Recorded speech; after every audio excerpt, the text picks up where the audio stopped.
ihany mofo dia nitakiny amin'ny tokony isin'ny fanadiovana eo anivony ity ivitoerana ity Andriamatoa Dior Ramada sekretera mpananateraka mpisolo-toerana eo anivony adera izay fanadihadiana irana amin'ny Lova Manantsosy Mamy Rasoana ivo kosa.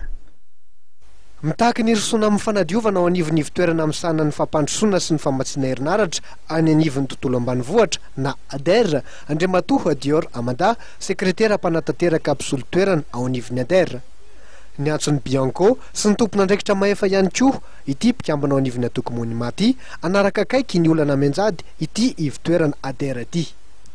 Namoaka ny heviny tokoa ny sekretera mpananateraka mpisolo-tena ao anivon'ny ADER taorian'ny olana nitranga io tapakandro maraina io teny amin'ny foiben'ny ADER etsy Ivandry. Inona natona zao toejara zao?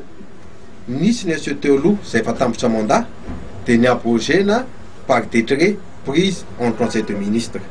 Nisy kosa mba hialana ny vide de pouvoir dia ny fanendrena ny SE par intérim mandrapa ny lancena ny procédure de recrutement ny SE définitif par note de service ny nanaovana ny nomination.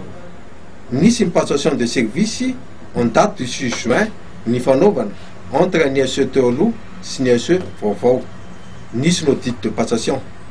Nisy io audit de passation ho an'Andriamatoa Dior Ramada dia mitady sy apiditra resaka politika ao anivon'ny ADER. Manantena nefa amin'ny hivahany rara aingana dia aingana ity sekretera mpananateraka mpisolo-toerana ity.